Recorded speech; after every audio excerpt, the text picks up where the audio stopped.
कोणते कोणते मार्केटिंग होऊ शकतात. प्रिंट मीडियाचं मार्केटिंग असतं, पण ते फार कॉस्टली आहे पेपरमधलं. दुसरं मार्केटिंग कोणतं आहे, इलेक्ट्रॉनिक मीडिया, ते पण फार कॉस्टली आहे.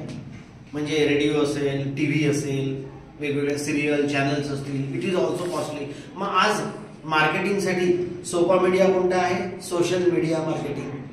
आपल्यापैकी प्रत्येकजण फेसबुकवर आहे, इन्स्टावर आहे, यूट्यूबचे चॅनल्स आहेत, पण ते येत नाही.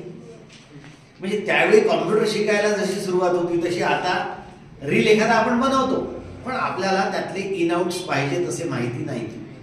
मग आता या काळामध्ये आपल्याला कोणापर्यंत जायला पाहिजे, किंवा कोणी आता व्यवसाय करायचा असेल तर त्यांनी आमच्यासारखा कॉम्प्युटर क्लास काढला तर होईल का काम? नाही होणार. त्याचं नाव कधी होईल आणि तो यशस्वी कधी होईल? तर आपल्यासोबत आकाश गवळी आहे, आणि ते नवोद्योजक तर आहेतच, पेशाने इंजिनियर आहेत, आणि त्यांनी सोशल मीडिया मार्केटिंगमध्ये अकोल्यात गेल्या 6 महिन्यात वर्षभरात चांगल्यापैकी जम बसवलेलं आहे. मोठे मोठे डॉक्टर्स, इंजिनियर्स, आर्किटेक्ट्स हे त्यांना एव्हरीडे जॉईन होतात आहे. कारण की त्या सगळ्यांच्या लक्षात आलेलं आहे की आपल्या व्यवसायात आपल्याला स्वतःला रोजच्या रोज सोशल मीडियावर ऍड करायला वेळ नाहीये.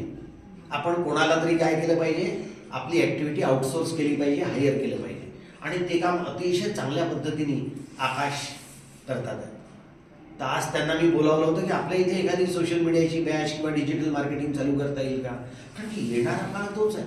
प्रत्येक दुकानदाराला, प्रत्येक व्यावसायिकाला वाटते की त्याला जाहिरात झाली पाहिजे, आणि जाहिरात हा तुमच्या व्यवसायाचा प्राण आहे. पण कोणी केली पाहिजे, जो त्याच्यामध्ये सिद्ध असताय त्याने, ट्रायल आणि एरर बेसिस नाही. तर डिजिटल शील्ड नावाची संस्था आपल्या अकोल्यामध्ये, अगदी आपल्या जवाहरनगरमध्ये आपल्या सोबत आहे. तर आपण टाळ्या वाजवून एकदा त्यांचं स्वागत. तर मी त्यांच्याशी बोलत होतो, त्यांनी थोडक्यात त्यांच्या 1-2 मिनिटात त्यांच्या व्यवसायाची माहिती घ्या. ठीक आहे ना, आपण सेशन तुम्ही सर्व सेशनला अटेंड करा. 19 तारखेला आपलं सेशन आहे.